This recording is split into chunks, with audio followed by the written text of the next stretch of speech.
దేవుని వాక్యంలోకి వెళ్దాం. అపోస్తుల కార్యములు 1వ అధ్యాయము 8వ వచనం. Acts chapter 1 verse 8. అయినను పరిశుద్ధాత్మ మీ మీదికి వచ్చినప్పుడు మీరు శక్తి నొందెదరు కనుక మీరు యెరూషలేములోను యూదయ సమరయ దేశముల యందంతటను భూదిగంతముల వరకును నాకు సాక్షులై ఉందురని వారితో చెప్పెను. దేవుడు ఈ వాక్యములను దీవించునుగాక. ప్రియ సంగమా, ఈరోజు మరొక పరిశుద్ధ దినం మనకు అనుగ్రహించబడి ఉన్నది. ఎంతో సంతోషం. ఆయనను స్తుతించడానికి మనమందరము మరొకసారి ఆయన సన్నిధిలో కూడుకొని ఉన్నాం.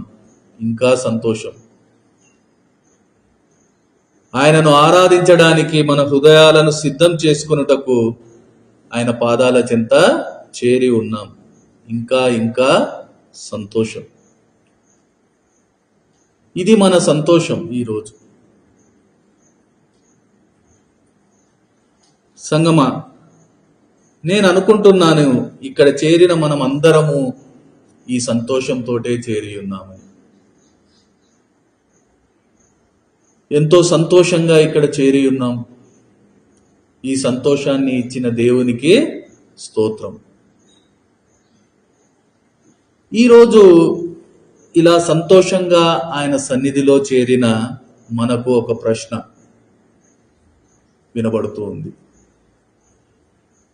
అదేంటి అంటే, ఈ సంతోషం మన వరకేనా? మన దేవుణ్ణి కూడా ఇది సంతోష పెట్టేదిగా ఉంటుందా? ఈ ప్రశ్న ఈరోజు మనందరి ముందు ఉంచబడి ఉంది. ఎంతో సంతోషం. అందరము ఆయనను స్తుతించడానికి ఇక్కడ వచ్చాం. మన హృదయాన్ని ఆయనను ఆరాధించడానికి సిద్ధపరచడానికి ఆయన ముందర ఉంచాం. ఎంతో సంతోషం. ఇంతకంటే సంతోషం ఇంకేది లేదు మనకు. కానీ ఒకసారి మనము ఆలోచన చేద్దాం. ఈ ప్రశ్న మన ముందు వినబడుతూ ఉండగా ఆ ప్రశ్నకు మనము సమాధానం చెప్పడానికి సిద్ధపడదాం. ఎందుకంటే మనం చాలాసార్లు ఒక మాట విని ఉన్నాం. దేవుణ్ణి ఆరాధించడము అంటే ఆయనను సంతోష పెట్టడమే.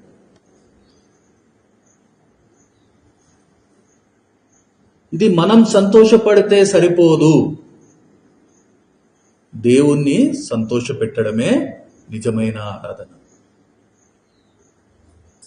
ఆయనను సంతోష పెట్టకుండా, ఆయన సంతోషించకుండా మనము ఆయనకు చేసే ఆరాధన సంపూర్ణము కాదు. అందుకనే ఈరోజు మనము ఈ ప్రశ్నకు సమాధానము చెప్పుకోవాలి. ఇక్కడ సంతోషంగా చేరి ఉన్నాం. ఈ సంతోషం మన వరకేనా?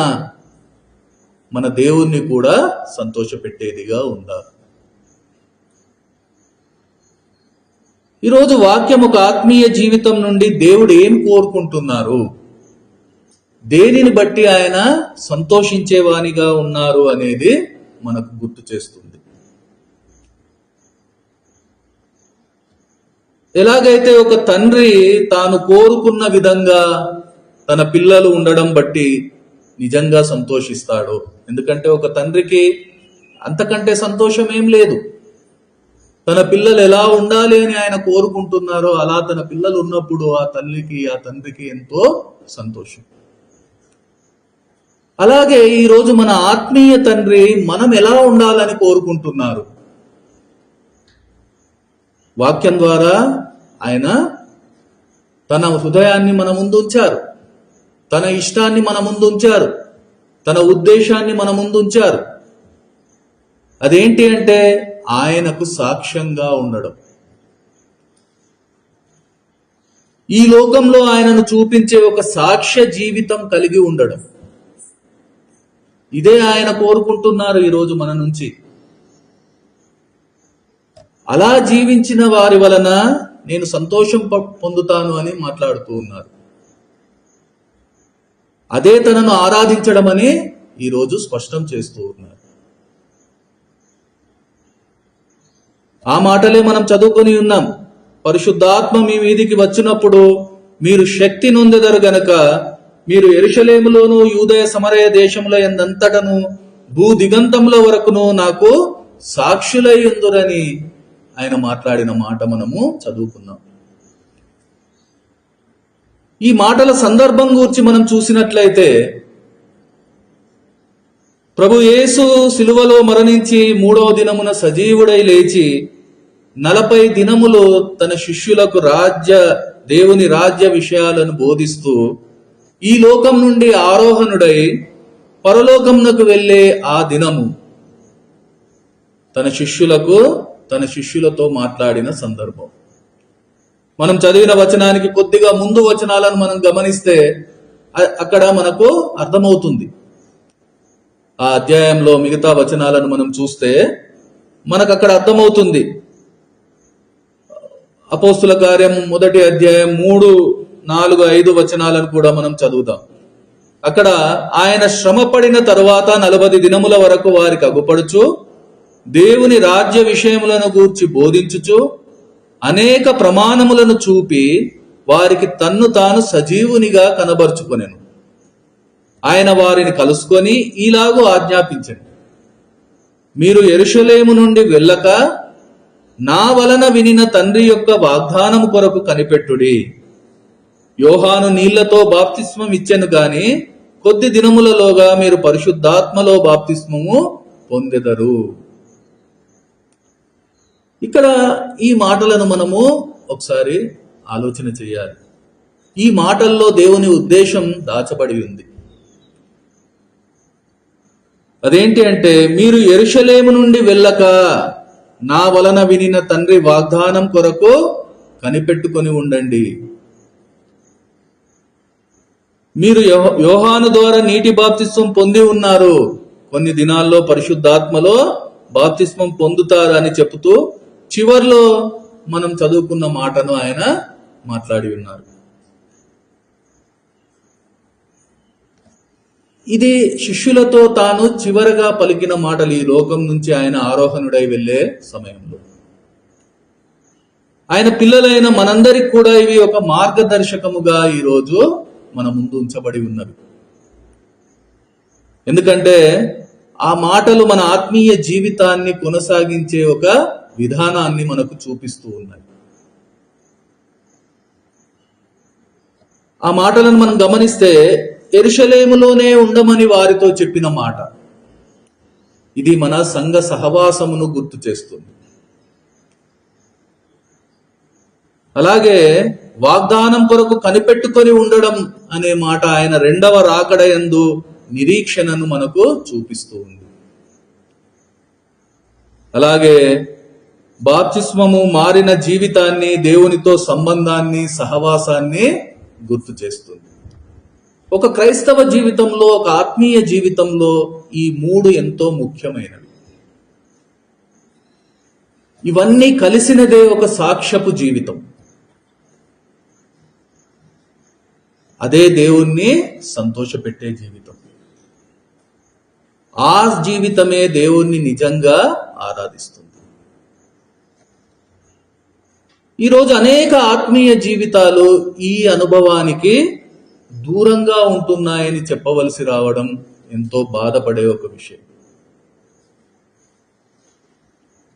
అందుకనే ఈరోజు మన ఆత్మీయ జీవితాలను మనం పరిశీలించుకుంటే ఎన్నో అపజయాలు, ఎన్నో కృంగుదలలు, నిరాశలు, నిస్పృహలు, వీటన్నింటికీ ఈ అనుభవం సంపూర్ణంగా మన జీవితంలో నెరవేర్చబడకపోవడం.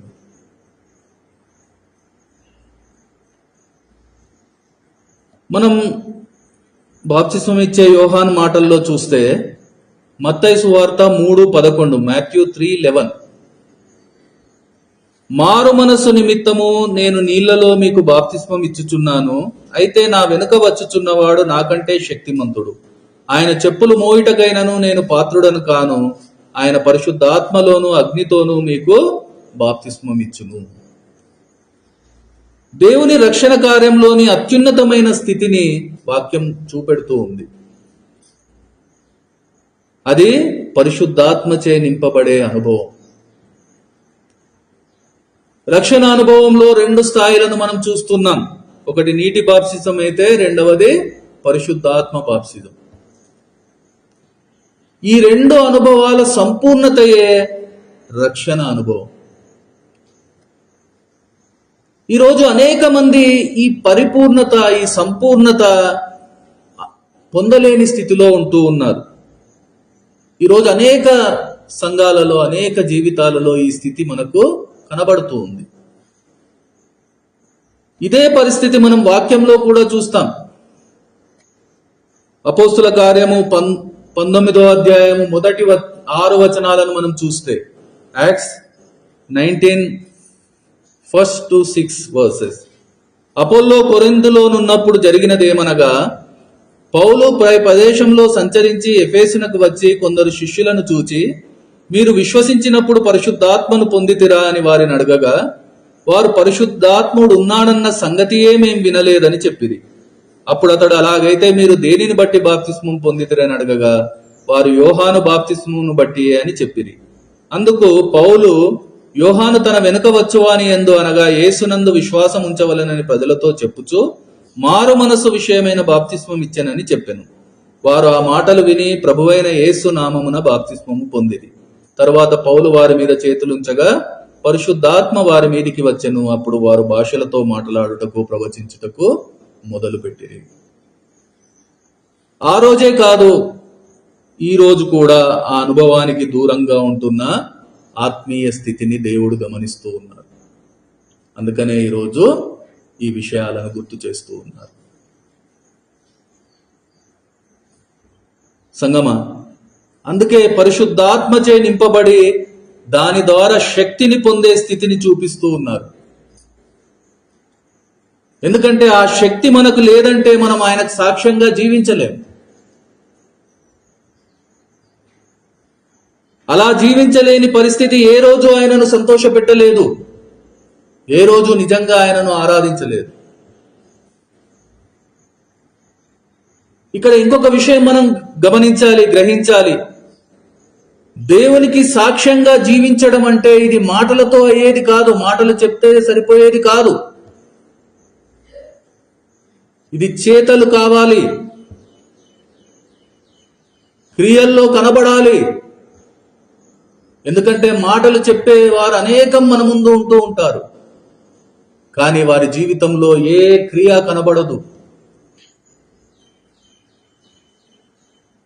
ఎందుకంటే ఎప్పుడు ఒక మాట మనం జ్ఞాపకం ఉంచుకోవాలి, మన శత్రువు మనకంటే తెలివైనవాడు, మనకంటే బలమైనవాడు.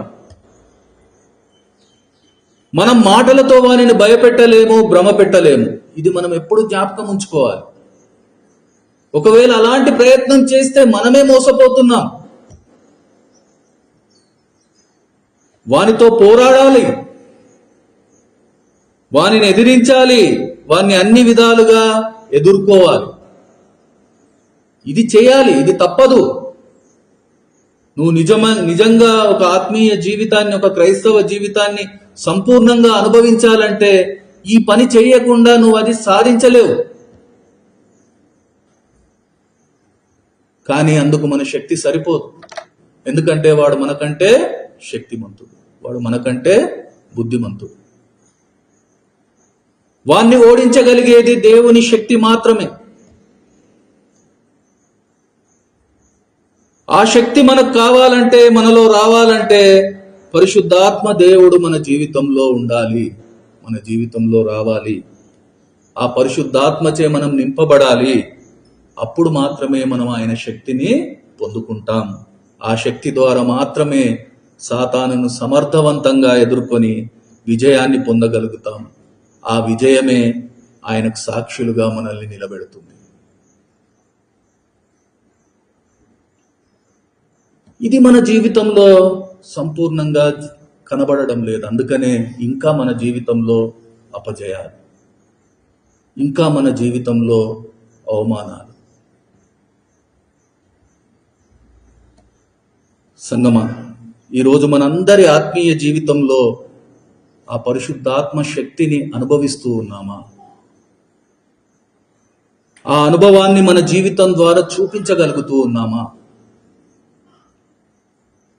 ఈరోజు ఆ అనుభవం మనం కలిగి ఉన్నాము, పరిశుద్ధాత్మ శక్తి మన జీవితంలో పొందుకొని ఉన్నాము అనడానికి నిదర్శనం ఏంటి? ఎలా మనం దాన్ని చూపెట్టవచ్చు? ఎలా దీన్ని మనం అర్థం చేయాలి?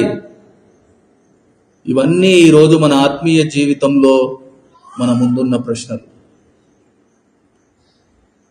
ఎందుకంటే ఈ విషయంలోనే చాలా మంది మోసపోతూ ఉన్నాం. సాతాను దేవుని వాక్యాన్నే చూపించి మనలను శోధించేవానిగా, మోసం చేసేవానిగా ఉన్నాడు. ఇది మనకు తెలుసు. అయినా వాడు మోసం చేస్తూనే ఉన్నాడు, మనం మోసపోతూనే ఉన్నాం. మనం వాక్యంలో చూస్తాము, పెంతెకోస్తు దినమున పరిశుద్ధాత్మ శక్తిని పొందుకున్నవారు ఎలా అనుభవాన్ని పొంది ఉన్నారు, అది ఇతరులు ఎలా చూడగలిగారు అక్కడ మనం చూస్తాం. అక్కడ మనం అపోస్తుల కార్యం 2వ అధ్యాయంలో మనకు కనబడుతుంది, అందరూ పరిశుద్ధాత్మతో నిండిన వారై ఆ ఆత్మ వారికి వాక్శక్తి అనుగ్రహించిన కొలది అన్య భాషలతో మాట్లాడసాగిరి. అలాగే అపోస్తుల కార్యం అదే 2వ అధ్యాయం 17-18లో, అంత్య దినముల యందు నేను మనుషులందరి మీద నా ఆత్మను కుమ్మరించెదను, మీ కుమారులను కుమార్తెలను ప్రవచించెదరు, మీ యవనులకు దర్శనములు కలుగును, మీ వృద్ధులు కలలు గందురు. ఆ దినములలో నా దాసుల మీదను నా దాసురాన్ల మీదను నా ఆత్మను కుమ్మరించెదను గనుక వారు ప్రవచించెదరు. అక్కడ మనం చూస్తూ ఉన్నాం, పరిశుద్ధాత్మ శక్తి పొందిన వారు అన్య భాషలతో మాట్లాడడం. అలాగే యోవేలు ప్రవచన నెరవేర్పును అక్కడ మనం చూస్తూ ఉన్నాం. పరిశుద్ధాత్మ శక్తిని పొందువారు ప్రవచిస్తారని చెప్పడం మనం చూస్తూ ఉన్నాం. ఇది చూపిస్తూ ఈరోజు అనేక మందిని సాతాను మోసం చేస్తూ ఒక భ్రమలో ఉంచుతూ ఉన్నాడు. ఆ భ్రమలోనే అనేక సంఘాలు ఈరోజు నడుస్తూ ఉన్నాయి, సంఘస్థులను నడిపిస్తూ ఉన్నాయి. ఈ మోసాన్ని మనం గ్రహించాలి. ఈ మోసంలో పడకుండా మనము జాగ్రత్తగా ఉండాలి. అందుకనే ఈరోజు దేవుడు వాక్యం ద్వారా మాట్లాడుతూ ఉన్నారు. పరిశుద్ధాత్మ శక్తిని పొందుకున్న అనుభవం ఎలా మనం చూడవచ్చు, ఎలా దాన్ని అర్థం చేయవచ్చు, దానికి ఒక పనిని మనకు చూపెడుతూ ఉన్నారు. ఏదైతే వాక్యంలో మనం చూశామో అలా భాషలు మాట్లాడడం, ప్రవచించడం అందరూ పొందుకొనకపోవచ్చు, పొందొచ్చు పొందుకొనకపోవచ్చు, అందరిలో ఉండొచ్చు ఉండకపోవచ్చు, అది కనబడవచ్చు కనబడకపోవచ్చు. కానీ ఒక్కటైతే అందరిలో కనబడాలి, ఉండాలి. అదే దేవుడు స్పష్టంగా ఈరోజు మాట్లాడుతూ ఉన్నారు. మనం చదివిన వాక్యంలో ఏం చెబుతూ ఉన్నారు ఆయన అంటే, నాకు సాక్షులై ఉండడం. అంటే పరిశుద్ధాత్మ శక్తి నొందిన వారు నాకు సాక్షులుగా ఉంటారు.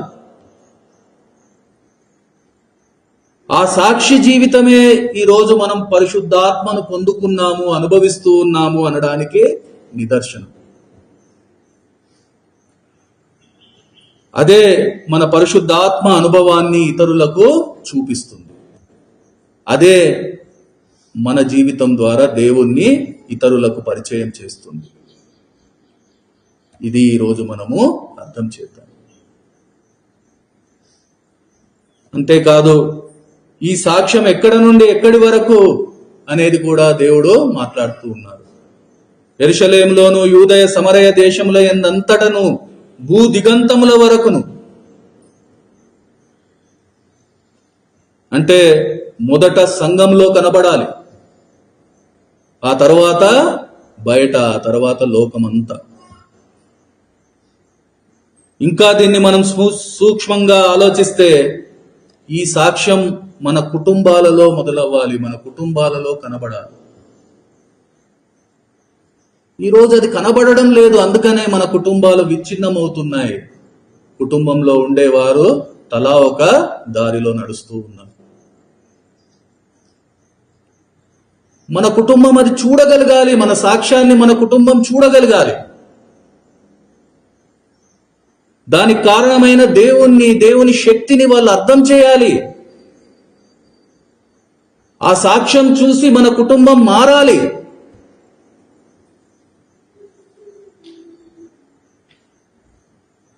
ఆ తర్వాత మన సంఘం, మనం ఉండే ప్రాంతం, మన చుట్టూ ఉన్నవాళ్ళు, ఆ తర్వాత దేశం, ప్రపంచం, ఇలా భూ దిగంతముల వరకు ఆ మార్పు మనం చూపించాలి. ఆ మార్పు మనలో కొనసాగాలి. అదే సాక్ష్య జీవితం. సంగమా, ఈరోజు దేవుడు అదే మన నుంచి కోరుకుంటూ ఉన్నారు. దాన్ని బట్టి సంతోషించేవానిగా ఉంటూ ఉన్నారు. ఎందుకంటే అది దేవుని చిత్తం. అందుకోసమే ఆయన మనల్ని ఎన్నుకున్నారు. అందుకనే ఈరోజు మనతో మాట్లాడుతూ ఉన్నారు. ఇంకా కొన్ని మాటలను ఆయన మాట్లాడుతుండగా మనం వినడానికి ఇష్టపడదాం. యోహాను సువార్త 20వ అధ్యాయము 21, 22, జాన్ గాస్పెల్ 20, 21 and 22 వర్సెస్. అప్పుడు యేసు మరలా మీకు సమాధానము కలుగునుగాక, తండ్రి నన్ను పంపిన ప్రకారము నేనును మిమ్మును పంపుచున్నానని వారితో చెప్పెను. ఆయన ఆ మాట చెప్పి వారి మీద ఊది పరిశుద్ధాత్మను పొందుడి. ఇక్కడ ప్రభు యేసు శిష్యులతో చెబుతున్న మాట మనం అర్థం చేద్దాం. ఆయన పరిశుద్ధాత్మ అనుగ్రహిస్తూ తండ్రి నన్ను పంపిన ప్రకారం నేనును మిమ్మును పంపుచున్నానని వారితో చెప్పిన మాట మనం అర్థం చేద్దాం. తండ్రి ప్రభు యేసుని ఈ లోకంలో ఎందుకు పంపారు అంటే ఒక ప్రణాళికతో, ఒక ఉద్దేశంతో. అలాగే మనల్ని దేవుడు ఎందుకు ఎన్నుకున్నారు? ఒక ప్రణాళికతో, ఒక ఉద్దేశంతో. ప్రభు యేసు తన రాకడ ఉద్దేశం ఆయన జీవితంలో సంపూర్ణం చేశాడు. మన పాపాల కోసం ఆ కలువరి శిలువలో బలియాగం చేయడం, మనలకు రక్షణ అనుగ్రహించడం, ఆయన తండ్రి ఉద్దేశాన్ని సంపూర్ణం చేశాడు. ఈ కార్యం ఎంతో ఉన్నతమైనది. ఇది ఒక్కరోజు ఆ శిలువ మీద చేసిన కార్యం కాదు. 33.5 సంవత్సరాలు ఆయన ఈ లోకంలో జీవించారు తండ్రి చిత్తాన్ని నెరవేర్చడానికి. ఇంత సమయం ఎందుకు తీసుకున్నారు? అది మనం అర్థం చేయాలి. ఆయన తలుచుకుంటే ఒక్క రోజులో ఆ పని చేయొచ్చు కదా. ఎందుకు 33.5 సంవత్సరాలు ఈ లోకంలో ఆయన జీవించారు? యోహాను సువార్త 1వ అధ్యాయం 18వ వచనాన్ని మనం ఒకసారి చూద్దాం. John gospel 1:18. ఎవడునూ ఎప్పుడైనను దేవుని చూడలేదు, తండ్రి రొమ్ముననున్న అద్వితీయ కుమారుడే ఆయనను బయలుపరచెను. దేవునికి స్తోత్రం, హల్లెలూయా. ఆయన ఈ లోకంలో జీవించిన జీవితం అంతా నిజమైన దేవుణ్ణి ఎరగని వారికి, ఆయనను గుర్తించలేని వారికి, ఆయనను చూడలేని వారికి, ఈ లోకం అంతటికి తన జీవితం ద్వారా, తన బోధ ద్వారా, తన పరిశుద్ధత ద్వారా, తన ప్రేమ ద్వారా, తన త్యాగం ద్వారా ఆయన తండ్రిని పరిచయం చేశారు, తండ్రిని చూపెట్టారు. ఈరోజు అదే మనల్ని చేయమంటున్నారు. అదే సాక్ష్య జీవితం. అదే ఆయన మనలో కోరుకునే సాక్ష్య జీవితం. అలాంటి సాక్ష్యపు జీవితాన్ని ఈరోజు మనం జీవిస్తూ ఉన్నామా? దేవుణ్ణి చూపించే ఒక జీవితం, ఆయన ప్రేమను పంచి ఇచ్చే ఒక జీవితం ఈరోజు మనం జీవిస్తూ ఉన్నామా? ఎందుకంటే తండ్రి ఉద్దేశం అదే. మనల్ని ఎన్నుకోవడంలోని, మనల్ని ఏర్పరచడంలోని ఉద్దేశం ఏంటి అంటే మన జీవితం ద్వారా తండ్రిని చూపెట్టడం, తండ్రిని పరిచయం చేయడం, ఆయనను ఎరగని వారికి ఆయనను పరిచయం చేయడం. ఇది మనం అర్థం చేయాలి. సాక్షిగా ఉండాలంటే మన జీవితం ద్వారా ఇతరులు దేవుణ్ణి చూడాలి. ఈరోజు అలాంటి పరిస్థితుల్లో మనం జీవించడం లేదు అంటే సంగమా, మనం ఆయన ఉద్దేశానికి అనుగుణంగా లేము.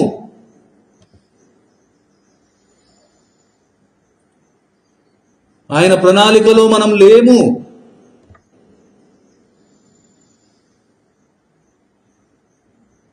ఆయన చెప్పడం కాదు, చేసి చూపించారు. మాదిరిగా మన ముందుంచారు. ఆయన ఎన్నోసార్లు చెప్పారు, నేను నా ఇష్టమును నెరవేర్చుటకు రాలేదు, నన్ను పంపిన వాని చిత్తము నెరవేర్చుటకే పరలోకం నుంచి దిగి వచ్చి తిని. తన ఇష్టం కాదు, తండ్రి చిత్తమే తన జీవితంలో నెరవేర్చారు. అలాగే ఈ లోకంలో 33.5 సంవత్సరాలు జీవించారు ఆయన. అదే సాక్ష్య జీవితం, అంతేగాని మన ఇష్టం వచ్చినట్లు మనకు నచ్చినట్లు జీవించే జీవితం కాదు. అలాంటి జీవితం ఏ రోజు ఒక సాక్ష్య జీవితం అనబడదు. ఎందుకంటే మన ఇష్టం మనలనే చూపెడుతుంది. మన ఇష్టం మనలనే చూపెడుతుంది ఈ లోకానికి, మన తండ్రిని చూపెట్టదు. మన తండ్రిని చూపెట్టాలంటే ఆయన ఇష్టం మనలో కనబడాలి, ఆయన ఇష్టం మనలో నడవాలి. ఈరోజు దేవుణ్ణి మన జీవితం ద్వారా చూపించలేని ఏ సాక్ష్యము అది చెల్లదు. అందుకే పెద్దవాళ్ళు ఒక మాట చెప్తారు, చెల్లని రూపాయికి గీతలు ఎక్కువట. అలాగే ఈరోజు అనేక చెల్లని సాక్ష్యాలు, వాటికి మాటలు ఎక్కువ. అర్థం చేద్దాం సంగమా.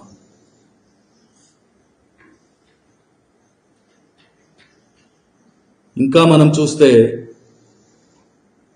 ఒక సమయంలో శిష్యులు తండ్రిని మాకు చూపించమని అడిగిన సందర్భం. యోహాను సువార్త 14:8-12, జాన్ గాస్పెల్ 14:8-12. అప్పుడు ఫిలిప్పు, ప్రభువా, తండ్రిని మాకు కనబరచుము, మాకంతే చాలునని ఆయనతో చెప్పగా, యేసు, ఫిలిప్పు, నేను ఇంతకాలము మీ యొద్ద ఉండినను నీవు నన్ను ఎరుగవా? నన్ను చూచిన వాడు తండ్రిని చూచి ఉన్నాడు, కనుక తండ్రిని మాకు కనబరచుమని ఎలా చెప్పుచున్నావు? తండ్రి యందు నేనును నా యందు తండ్రియు ఉన్నామని నీవు నమ్ముటలేదా? నేను మీతో చెప్పుచున్న మాటలు నా అంతట నేను చెప్పుటలేదు, తండ్రి నా యందు నివసించుచు తన క్రియలు చేయుచున్నాడు. తండ్రి యందు నేనును నా యందు తండ్రియు ఉన్నామని నమ్ముడి, లేదా ఈ క్రియల నిమిత్తమైనను నన్ను నమ్ముడి. నేను తండ్రి యొద్దకు వెళ్ళుచున్నాను కనుక నేను చేయు క్రియలు నా యందు విశ్వాసముంచువాడును చేయును, వాటికంటే మరి గొప్పవియు అతడు చేయునని మీతో నిశ్చయముగా చెప్పుచున్నాను. నేను తండ్రి వేరు కాదు. నన్ను ఎరిగినవాడు, నా జీవితమును చూసినవాడు, నా క్రియలను చూసినవాడు ఆయనను చూస్తాడు, ఆయనను ఎరుగుతాడు. నా యందు విశ్వాసం ఉంచినవాడు నేను జీవించినట్టు జీవిస్తాడు. నేను చేసిన కార్యాలు అంతకంటే గొప్ప కార్యాలు చేస్తారని దేవుడు చెప్తూ ఉన్నారు.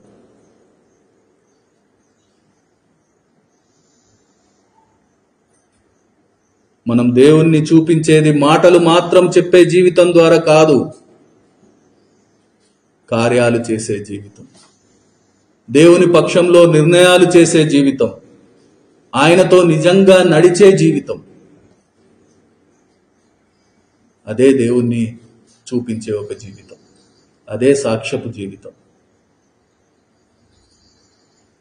ఆయన చెబుతూ ఉన్నారు, నా యందు విశ్వాసం ఉంచినవాడు నేను జీవించినట్లు జీవిస్తాడు. ఈరోజు ఆయన జీవించినట్టు జీవించలేకపోతున్నామంటే మన విశ్వాసాన్ని మనం ఒకసారి పరీక్షించుకోవలసిన అవసరం ఉంది.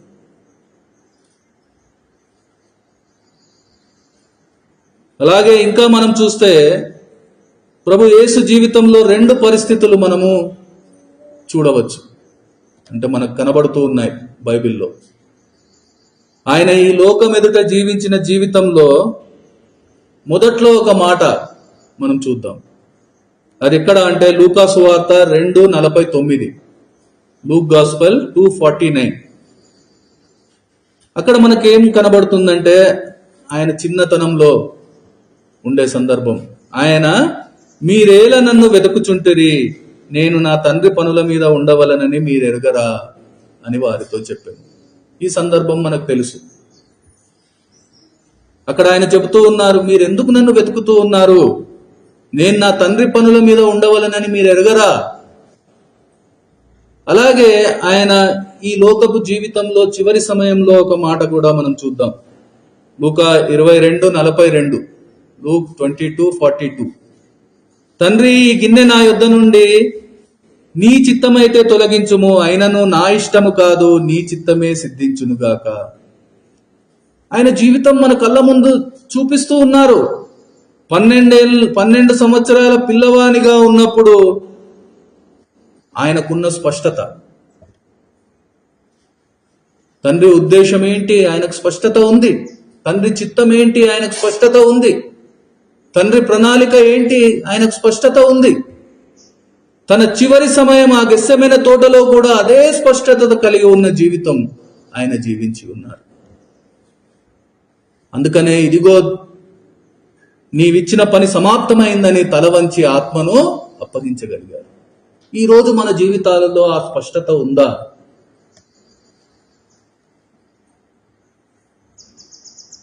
ఆయన నెరిగిన రోజు ఏ స్పష్టత మన జీవితంలో ఉంది?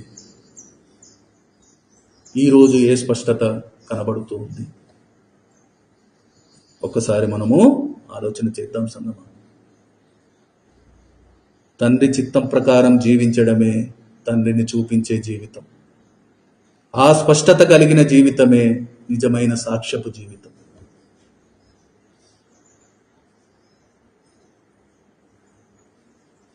ఆ సాక్ష్యపు జీవితమే తన కోరికగా, తన ఇష్టంగా, తనను సంతోషపెట్టేదిగా, తనను ఆరాధించేదిగా, తనను మహిమపరిచేదిగా, తనతో పాటు మనలను మహిమలో సదాకాలం నిలిపేదిగా ఈరోజు దేవుడు మనతో మాట్లాడుతూ ఉన్నారు. సంగమా, ఇప్పుడు మొదట మన ముందుంచబడిన ప్రశ్నకు సమాధానం చెప్పడానికి సిద్ధపడదాం. దేవుడైతే తన సంతోషాన్ని స్పష్టం చేసి ఉన్నారు. ఈరోజు నిజంగా సంతోషంగా మనం ఆయన సన్నిధి చేరి ఉంటే ఈ సంతోషం మన వరకేనా? మన దేవుణ్ణి కూడా సంతోషపెట్టేదిగా ఉన్నదా? ఈ సంతోషం మన వరకేనా? మన దేవుణ్ణి కూడా సంతోషపెట్టేదిగా ఉన్నదా? సమాధానంతో మన ఆరాధన ఆయన పాదాల ముందు సమర్పించుకుందాం, ఆరాధించుకుందాం.